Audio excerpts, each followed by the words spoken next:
Hey, welcome everybody. I'm Tony Varela. It's my favorite day of the week, May 15th, New Comic Wednesday 2019. This is my little fuzzy co-host. Be sure to stay tuned till the end. You'll get to see his pick of the week. What do you think about this, Yogi? You ready to do this? Let's do it. All right. So, only a couple of independent titles today. We got this here, Kiss the End #2, strictly a cover by, and man, that cover is sick. Thought I wrote down the name of this cover artist. Oh, excuse me, that's Sanger. That's written by Amy Chu, and Opena does the art on that, and not a bad job on the art, but again, strictly a cover by. Next up from Dark Horse, we got Last Stop on the Red Line. That is written by Paul Mayberry, and art is done by Sam Lofty. Not sure who does the cover on that, but I like that little choke job on there. A lot of spec on this book. Dark Horse been getting a lot of their titles signed for movies, so this one looks like it's ripe for the picking. So we'll see how that does. Spec by. Got a cover by here, Aquaman #48. We got Kelly Sue DeConnick doing the writing on that, and Victor Bogdanovich. Really badass artist. If you're not familiar with his art, check out Silencer, but he does a really nice job. Reminds me of Capullo, maybe a little Campbell, so definitely check that out. Also, this is the first appearance of Mother Shark. I got the Middleton variant, but also the regular cover has the first appearance of Mother Shark on the cover, so that might be the better long-term spec, but I can't pass up Middleton. We got Batman #71, Tom King doing the writing on that, Michael Janin back on the art, love that Janin art, and that's the Andy Kubert.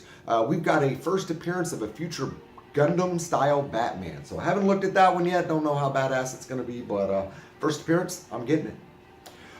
We got Justice League #24, written by Scott Snyder, and Jorge Jimenez's art is so beautiful. But you know what's even a little bit more beautiful? And that is that Jerome Opena. That cover by Jerome is badass.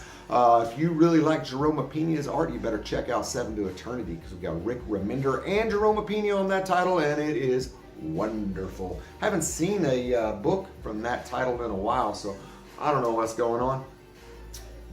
One of the biggest titles of the day is Naomi #5. We got Brian Michael Bendis doing the writing on that, and if you're not familiar with Jamal Campbell's art, it is simply as good as it gets. Jamal Campbell, loving your stuff. This Naomi 5's got her origin, it's got the first appearance of her suit and powers. So this next to #1 is definitely going to be the biggest book of the run. You also got the first appearance of a major villain. Well, I don't know if that's the first appearance, but it definitely gives you some backstory to that villain, and he is pretty awesome. Big stuff going on. You're going to see some Superman tie-ins, I believe. Sorry about that. We got Nightwing #60, and issue #59 was the first. They're calling that a cameo, but it seemed like a first full appearance to me of this character called Burnback. That's written by Dan Jurgens, and Chris Mooneyham is doing the art on that, and that is the Warren Lauw cover. And they're saying this is the first full appearance, so we'll see how that spells out long term.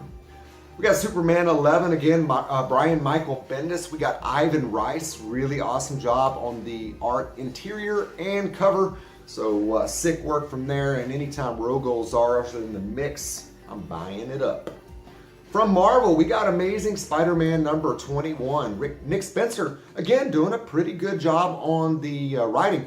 But my major issue with him is what's up with this freaking character? We don't even know what his name is right now. We don't know what his powers are. We don't know who he is. What's the deal? I mean, quit making this wait. You previewed that in issue 1. What the hell? Better than Ryan Otley is the art of Gerardo Sandoval, but I'm still not a big fan of his. He did a nice run on Venom, but not loving it. But I am loving this Sujin Joe Battle Lines Black Cat variant. Whoa, that's super sexy, yo. What do you think? Lots of really badass Battle Lines variants, and I'm going to show you all the good ones, baby. We got Spider-Man Life Story #3. This is the 80s. One of my favorite periods. We got Chip Zdarsky doing the writing, Mark Bagley doing the art, and they're giving Chip Zdarsky credit for the cover. So I don't know if he's doing the writing and the cover, or if that's a misprint or what have you, but really nice cover. But the 1 in 25 is really good. If you can get that one, it's super 80s. Super Miami Vice style. Simmer down, dog. We got Black Widow number 5, and I'm normally a big fan of Clayton Crane. In fact, I'm going to be seeing him at the MegaCon Orlando. So I love Clayton Crane's work, but I have to say his covers on this Black Widow is not really what I was expecting. But the writing inside is done by Jen and Sylvia Soska. We got Flaviano doing the interior art, and we got Kea Wu Lee doing that Battle Lines variant, making Black Widow look super sexy as she should. We got Daredevil number 5. Chip Zdarsky is doing the writing on that, and Mark Cicchetto from Old Man Hawkeye fame is doing the art. Love his style of art. Is very different. A lot of times these artists start to look the same, but Tedesco is another great artist, and he's doing the covers on these Daredevils. And I don't know if you picked up that number 4 with the Punisher on the cover. You should have, because it's dope. And next up, we got Guardians of the Galaxy number 5. Donnie Cates, my favorite, is doing the writing on this book, and I'm going to see him at MegaCon this weekend, hopefully as well. Hopefully get some signatures from that bad boy. We got Geoff Shaw doing the art, and Geoff's art is awesome, man. God dang it, Yogi. Ooh, his art is so good. Loving that title, excuse me. We got Jong Ju Kim doing that Battle Lines variant of Gamora. Love it. Immortal Hulk number 17. Al Ewing has been killing it. Joe Bennett's been killing it. This book is as hot as it gets. These Alex Ross covers are as dope as they get. And we got a new first appearance of a new baddie. I don't want to spoil it. You probably already know, but whatever. I don't spoil if I can help it. And we also got this Heejin M Battle Lines variant. Loving that too. Man, all these Battle Lines variants today are sick. Old Man Quill, number 5. Hey, if you're not on this title, man, it is really good. I've been super surprised. I got issue 1, and I was like, I'm going to check this out. We'll see about this.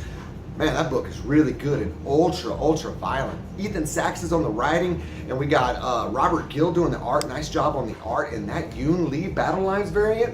Ooh-wee. Yeah. So next up, another Battle Lines variant. We got War of the Realms, written by Jason Aaron, and Russell Dowderman is doing the art on that. Really love his art style too, very unique. We got the Max Lim's Battle Line Valkyrie variant, and we also got the Victor Hugo 1 in 20, 1 in 15, I don't know, whatever. It's dope. Look at that. So I've been picking up all these Hugo Battle Line variants, and I hope I can get them all the way through. That's the Thor. I got the Valkyrie, and I got the Loki. So that's all of our books today, and you may notice that I missed out on the War Avengers. So I had a couple of those War of the Realm variants, and I thought one of them was a variant of War Avengers, stupidly. So I'll be picking that up and showing it to you later, but the art inside that book looks dope, so I'm definitely going to be getting it. So just to finish up with a few books that I got in the mail, we got Vampirella. That's another Jenny Friesen cover. Look at the eyes on that, man. Woo-wee. And I told you about New Agents of Atlas. I went out and got the 1 in 25 variant. Maybe that's the 1 in 50. I don't know. I paid like $40 for it. There is definitely a higher ratio variance, but man, they're going like triple ratio. So I'm not paying that because the eventual bang for your buck, I feel, is going to be best in the 1 in 25s or so. Another variant I got in the mail is Immortal Hulk number 16, and oh man, I love this thing. It's almost perfect except for Wolverine's claws are not 4 feet long. What the hell is going on with that? So anyway, so this brings us to Yogi's pick of the week, and Yogi loves him some Naomi. You got an origin, you got first powers, first suit, big villain appearance. What else do you want? Nothing. That's what.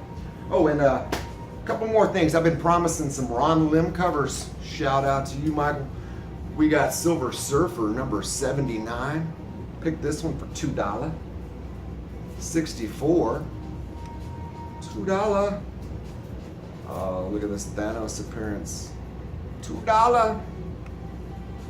Boom. Comic Tom reviewed this book a little while ago. Check out that channel. And lastly, my favorite Ron Lim cover of all time, I think. That freaking thing is sick.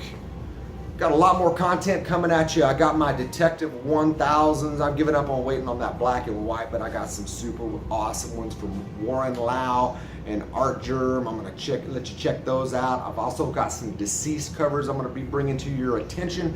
And be looking for some Comic-Con videos. Be looking out for X-Force and regular Deadpool out of Comic-Con if you're gonna be enjoying the show. I'll be out there with my buds. You'll see me with Iron Man and Poison Ivy and more.